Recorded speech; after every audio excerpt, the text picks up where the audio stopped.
Hey everyone, it's Colin. How's it going? Installing backlights in Game Boys is a really popular mod these days, and I've done a couple of videos about it.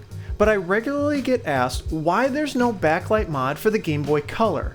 Stick with me and we'll look at just how backlighting works and why the color gets left out.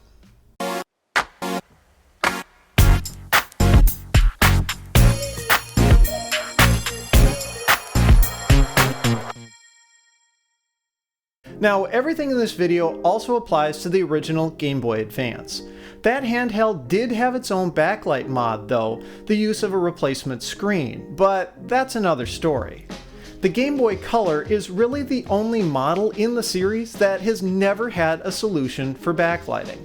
The answer that's always given as to why is just a generic statement like it's due to the way the screen works. That answer isn't good enough for me, and I'd bet it isn't good enough for a lot of fellow console modders. There is a good answer though. To understand it, I think a brief look at just how LCD screens work is in order. There's actually a lot of technology at work in a modern LCD, so this is going to be a very basic explanation. Liquid crystal displays are made up of a series of layers, and each layer manipulates light in some way. The first layer is a filter known as a linear polarizer. It only lets light pass through that's oriented in a certain direction. The next layer down is a grid of very fine electrodes and liquid crystals. The grid makes up the pixels of the display. With no electric current passing through the electrodes, the liquid crystals are oriented in such a way that the polarizer makes them look transparent. Those pixels are essentially turned off. But when a charge is applied to those electrodes, the liquid crystal reorients itself in a way that blocks light. These pixels are turned on, and this process relies on the next layer, which is another polarizer. But this polarizer is turned 90 degrees to the first one. You can think of that top polarizer as making off pixels look light, and the bottom polarizer making on pixels look dark. There's one more layer to the display, and that's what passes light through the screen. The thing to keep in mind about liquid crystals is that they don't produce light on their own, they can only block it. So there are two kinds of LCDs when it comes to light, reflective and transmissive. Transmissive LCDs have their own light source, a backlight of some sort, but reflective LCDs use ambient light to make the screen be visible. Light goes through the front of the screen, bounces off of a reflective layer, and heads back out. And it's this reflective layer that you remove when you install a backlight in an original Game Boy or Game Boy Pocket. The displays in those systems have two glass layers, with that reflector stuck to the back like a big sticker. It's pretty easily accessible. So doing that backlight mod essentially just converts the LCD from being reflective to transmissive. So what's going on with the Game Boy Color? It uses a reflective LCD too, so why can't it be modded the same way? Tell you what, let's take one apart and we'll find out. All we're interested in is the display itself, so the Game Boy gets disassembled like we're doing the frontlight mod. I peeled all the foam off the back and carefully lifted up the ribbon cable. Then I separated the metal frame from the glass display. It's just used to position the display in the front housing. Looks like a pretty normal LCD screen. If we flip it over, the reflector should be stuck to the back. Except the back is plain glass.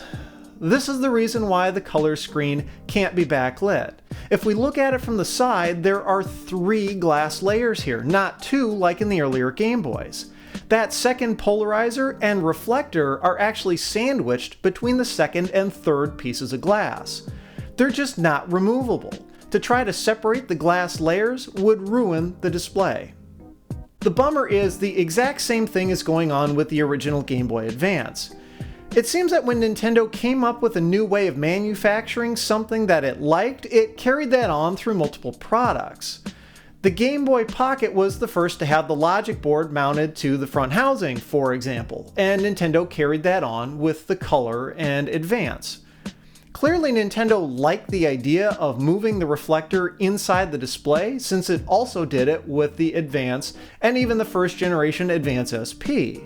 Of course, with the SP, it doesn't really matter since there's a front light, but the underlying display construction is the same. So what does this mean? Unfortunately, it means that there will never be a kit to add a backlight to a stock Game Boy Color display. The original GBA was very lucky to have the 2nd Gen Advance SP, known as the AGS-101, as an upgrade path. The screen was the same size and electrically compatible with the use of an adapter.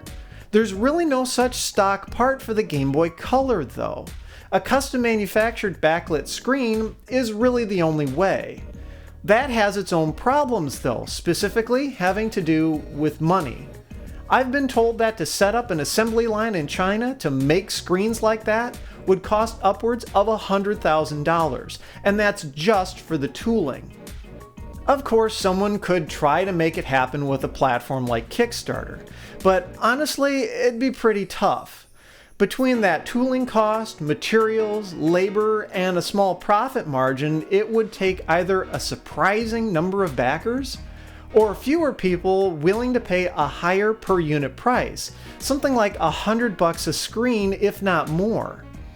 I know it's a bit of a downer, and that sucks. I want to have a backlit Game Boy Color just as bad as you do. But it is what it is, and I'm at least glad that other mods exist, like installing a front light.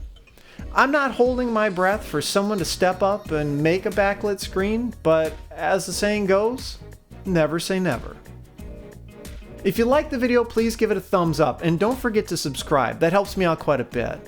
Be sure to follow me on Twitter @thisdoesnotcomp, and as always, thanks for watching.